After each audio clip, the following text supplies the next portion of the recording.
Halo guys, welcome back to my YouTube channel. Di video kali ini saya akan membahas tentang pengertian reliabilitas dan teknik-teknik menganalisis reliabilitas serta rumus dan contoh reliabilitas.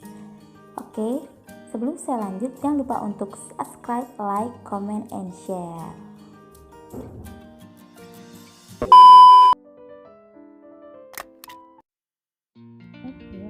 Yang pertama ada pengertian reliabilitas. Kata reliabilitas dalam bahasa Indonesia yang digunakan saat ini sebenarnya diambil dari kata reliability dalam bahasa Inggris dan berasal dari kata reliable yang artinya dapat dipercaya, keajegan, konsisten, keandalan, dan kestabilan. Suatu tes dapat dikatakan reliable jika tes tersebut menunjukkan hasil yang dapat dipercaya dan tidak bertentangan. Menurut Sugiono, tahun 2005, reliabilitas adalah serangkaian pengukuran atau serangkaian alat ukur yang memiliki konsistensi bila pengukuran yang dilakukan dengan alat ukur itu dilakukan secara berulang. Reliabilitas tes adalah tingkat keajegan atau konsistensi suatu tes, yakni sejauh mana suatu tes dapat dipercaya untuk menghasilkan skor yang ajeg, relatif tidak berubah walaupun diteskan pada situasi yang berbeda-beda. Oke, itu tadi pengertian dari reliabilitas. Sekarang lanjut yang kedua, teknik penganalisis reliabilitas.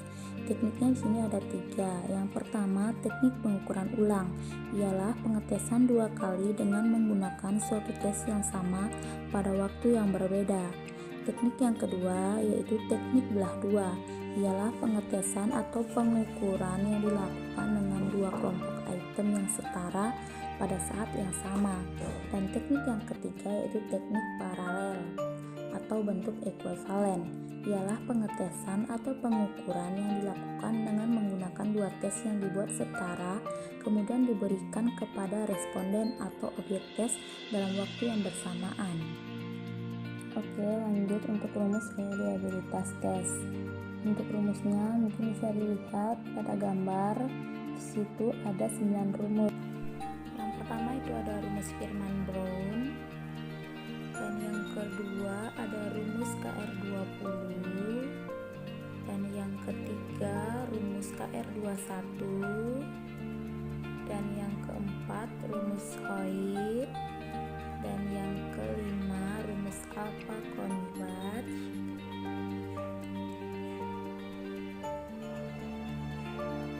dan yang keenam ada rumus Flanagan, dan yang ketujuh rumus Goodman, dan yang kedelapan rumus Rulon, dan untuk yang terakhir ada rumus standar error of measurement. Oke, itu tadi beberapa rumus reliabilitas tes. Nah, sekarang masuk di contoh perhitungan reliabilitas tes. Nah, untuk contoh perhitungan ini ada 2 bentuk, yaitu dalam bentuk uraian dan bentuk objektif. Nah, yang pertama bentuk uraian. Jika skor butir instrumen atau soal tes kontinum atau misalnya skala sikap atau soal bentuk uraian dengan skor butir 1-5 atau skor soal 0-10 dan diberi simbol XI, dan skor total instrumen atau tes diberi simbol XT, maka rumus yang digunakan untuk menghitung koefisien korelasi antara skor butir instrumen atau soal dengan skor total instrumen yaitu menggunakan rumus koefisien alpha. Untuk data hasil uji coba dan penyelesaiannya mungkin bisa dilihat pada gambar.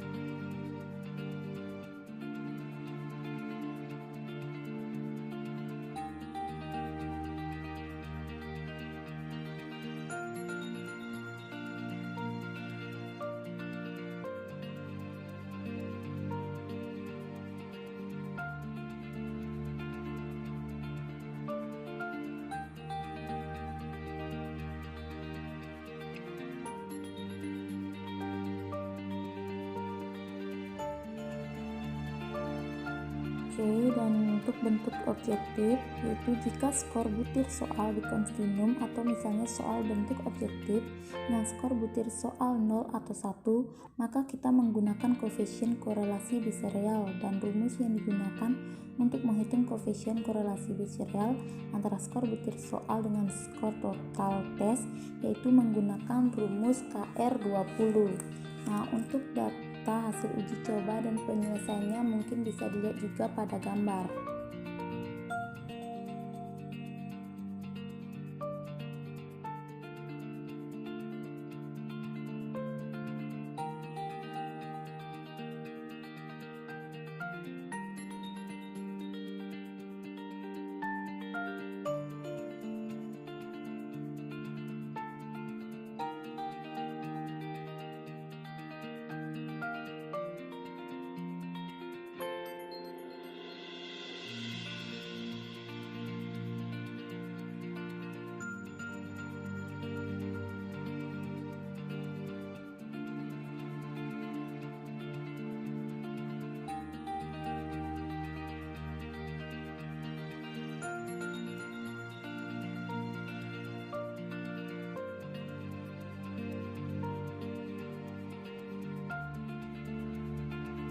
Dan yang terakhir membahas tentang kriteria reliabilitas tes.